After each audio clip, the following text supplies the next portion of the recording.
नमस्कार, स्वागत है आप सभी का। आप देख रहे हैं आज की चर्चा। मैं हूं प्रीति सिंह।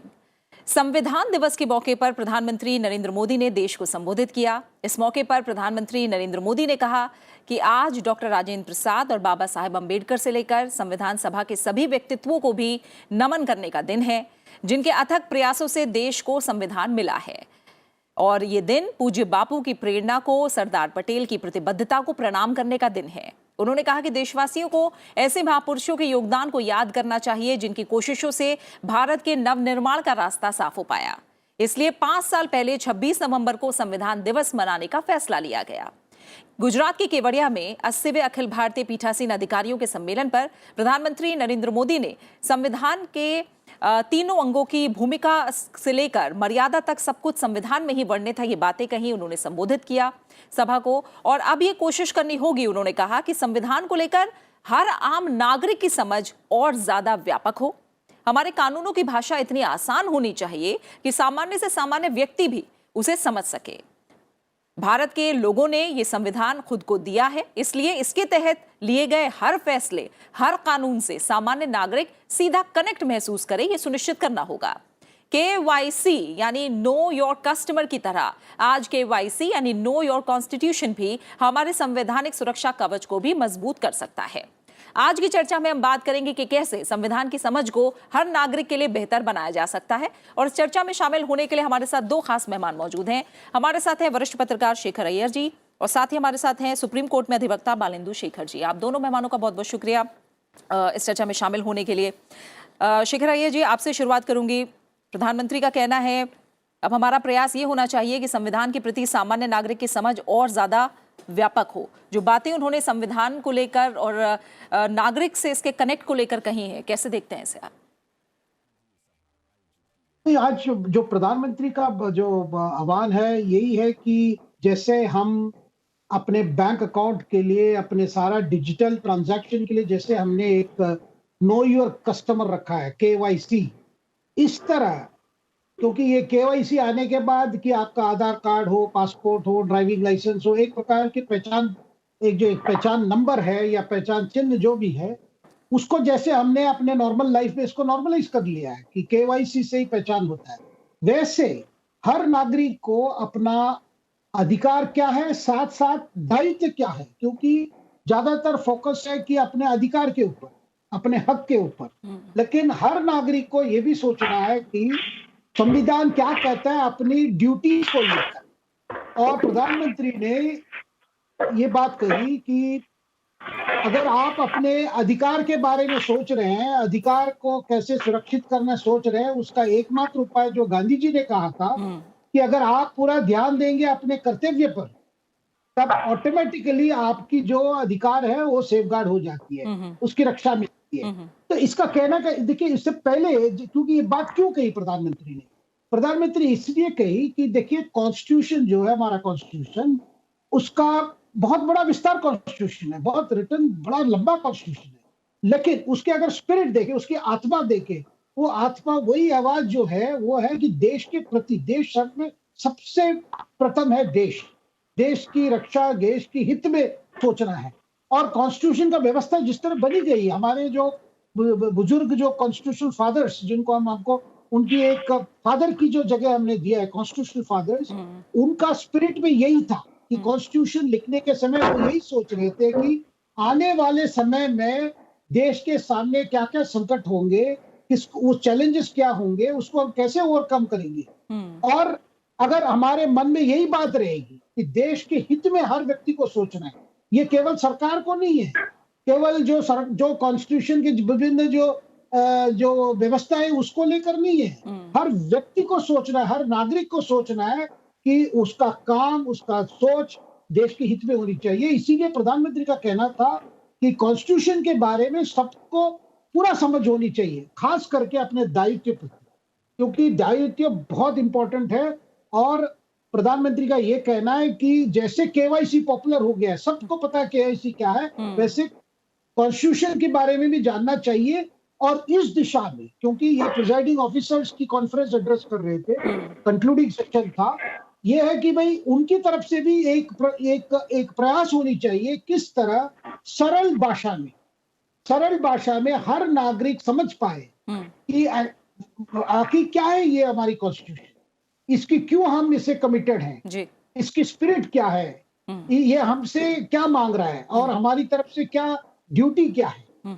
तो इसलिए आप, मुझे लगता है कि प्राइम मिनिस्टर का एक बड़ा, एक अलग प्रकार से सोच है, हम्म। जिसपे आज उन्होंने ये बात सारे प्रिजाइडिंग ऑफिसर्स को बताया हम्म। और ये भी कहा, देखिए जो जितने जो कॉन्स्टिट्यूशन की ऐसी एक चीज है जो एक लिविंग डॉक्यूमेंट है, एक जीवित ये है, और जिस तरह ये संकटें आए उस तरह उसको भी बीच बीच में बदला गया है। हम्म। और प्रधानमंत्री ने उस पीरियड की भी जिक्र की जब कॉन्स्टिट्यूशन की बहुत उल्लंघन हुआ था, इमरजेंसी पीरियड की बात की, हम्म। जब ये तीनों जो हम जो जो अंग जो है, जिसको हम जो संसदीय प्रणाली जी। या लेजिस्लेचर या जुडिशरी या हम्म। एग्जीक्यूटिव, हम्म। किस तरह पूरा उसका ये किया गया था, नष्ट किया गया था, और फिर से कैसे वो रिस्टोर हुआ इमरजेंसी के बाद। ठीक, ठीक है। हाँ, चर्चा को आगे बढ़ाएंगे। आइए पहले सुनते हैं प्रधानमंत्री नरेंद्र मोदी ने संविधान दिवस के मौके पर क्या बड़ी बातें कही। हमारे प्रयास ये होने चाहिए कि संविधान के प्रति सामान्य नागरिक की समझ और ज्यादा व्यापक हो। इसके लिए संविधान को जानना समझना भी बहुत जरूरी है। आजकल हम सब लोग सुनते हैं केवाईसी, ये बहुत कॉमन शब्द है, हर कोई जानता है। केवाईसी का मतलब है नो योर कस्टमर। ये डिजिटल सुरक्षा का एक बड़ा अहम पहलू बना हुआ है। उसी तरह केवाईसी एक नए रूप में, केवाईसी यानी नो योर कॉन्स्टिट्यूशन, हमारे संविधान सुरक्षा कवच को भी मजबूत कर सकता है। इसलिए मैं संविधान के प्रति जागरूकता के लिए निरंतर अभियान चलाते रहना, ये देश की आने वाली पीढ़ियों के लिए आवश्यक मानता हूं। और बालिंदु शेखर जी, जिस तरह से प्रधानमंत्री ने केवाईसी को लेकर जो बात कही है, ज्यादा से ज्यादा नागरिक इसे समझे, आपको क्या लगता है इससे बदलाव किस तरह का आएगा? कॉन्स्टिट्यूशन बहुत ही लिविंग है, बड़ा ही शाश्वत है, और समय समय पर जो भी जरूरत जिस जिस वक्त समाज की रही है उस हिसाब से ये कॉन्स्टिट्यूशन अपने आप में बदलाव लाता गया।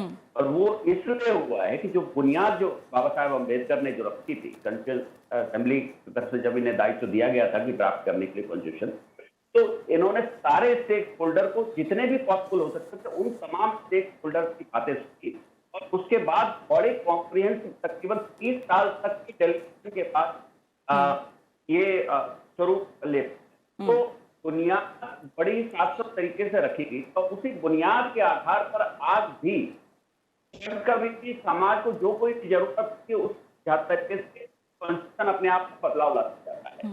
अब सही बात जो आज प्रधानमंत्री ने खुली उसकी जरूरत क्या है? कि जरूरत ये है कि आपको इस चर्चा में ही पता लूं कि आज की तारीख में तकरीबन 103 अमेंडमेंट हो चुके हैं जो कॉन्स्टिट्यूशन में बदलाव लाए। जो आर्टिकल 15 और 16 है जो कि एजुकेशन की बात करता है और राइट टू एम्प्लॉयमेंट की बात करता है, उसमें इकोनॉमिकली वीकर सेक्शन ऐड किया गया, जो कि बहुत ही बड़ी बात थी। वो क्यों ऐड किया गया? क्योंकि इस वक्त समाज की वो जरूरत थी। उसी तरीके से प्रधानमंत्री का जो आह्वान इसी वजह से है कि जब तक लोग अपने कॉन्स्टिट्यूशन के बारे में पूरी तरह से अवगत नहीं होंगे, तब तक उनके पास क्या अधिकार है और क्या क्या चीजें हमारे कॉन्स्टिट्यूशन में उनके लिए दी गई हैं, उन सब की जानकारी नहीं हो। और साथ साथ उन्होंने ये भी बात की कि जैसे आप अधिकारों की बात करते हो, उसी तरह से आपके कुछ फंडामेंटल ड्यूटीज भी हैं आर्टिकल 51A के तहत, और उन फंडामेंटल ड्यूटीज के लिए भी आपको वैसी ही प्रतिबद्धता दिखानी पड़ेगी जिस तरह से आप अपने अधिकारों की बात करते हो। और ये बहुत ही जरूरी है कि उन तमाम चीजों को ध्यान में रखते हुए जब तक प्रत्येक व्यक्ति पूरे कॉन्स्टिट्यूशन के आधार पूरे स्वरूप को जब तक नहीं पहचान पाएगा, कहीं भी वो पूरी तरह से भारत के लिए अपने आप को पूरी तरह से तैयार नहीं कर पाएगा। इसीलिए प्रधानमंत्री का ये जो आह्वान है नो योर कॉन्स्टिट्यूशन, ये बहुत ही वैलिड और बहुत ही महत्वपूर्ण बात है, जिसको मुझे लगता है कि समाज को तैयार करने में बहुत ही जबरदस्त बुनियाद आगे फायदा लेके आ सकता है। बिल्कुल बिल्कुल।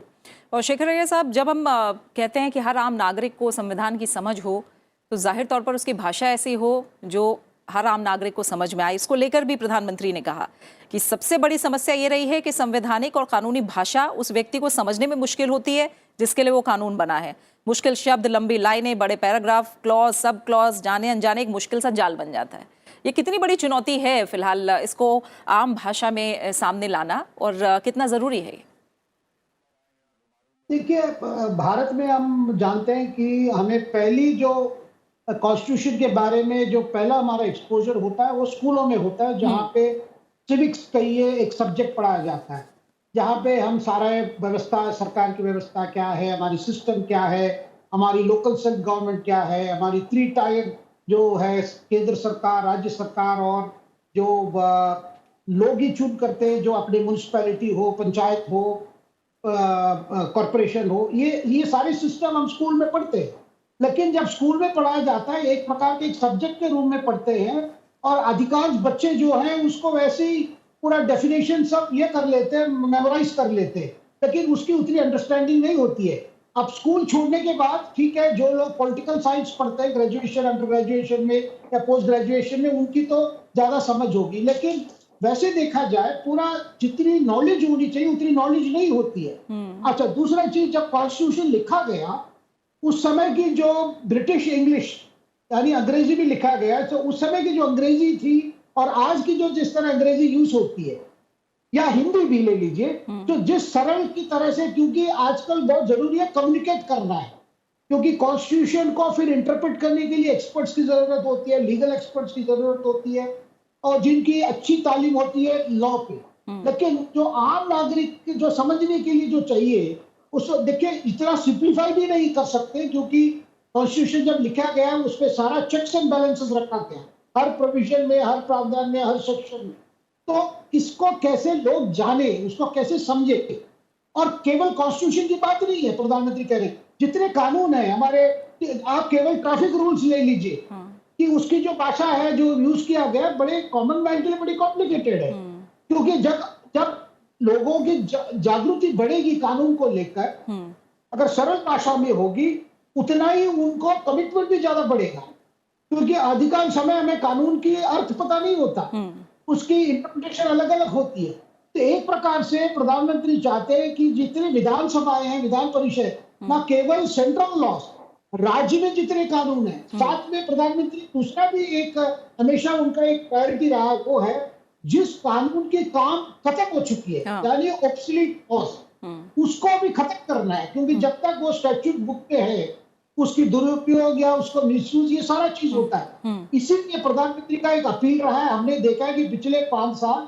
1200 से ज्यादा कानून जो पुराने रूल्स वगैरह की उसे हटा दिए गए, उसकी अमेंडमेंट भी आई थी, कानून लाके उसको अमेंड कर दिए गए।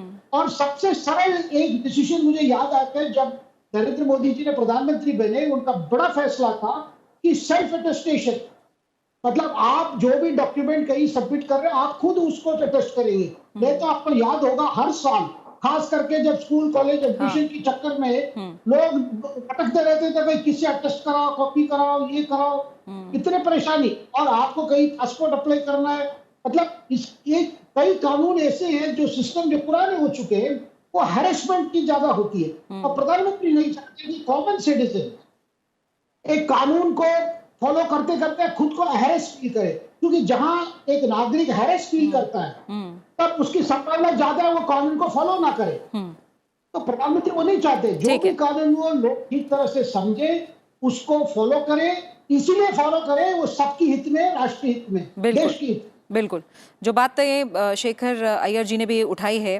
बालेंदु शेखर जी, कि जो पुराने कानून हो चुके हैं, जो समय के साथ कानून अपना महत्व खो चुके हैं, उनका हटना जरूरी है, और ये कोशिश लगातार की भी जा रही है, लेकिन जो इन्हें हटाने की प्रक्रिया है वो भी आसान होनी चाहिए। कितना जरूरी आप समझते हैं कि इन जालों में उलझ जाता है आम आदमी?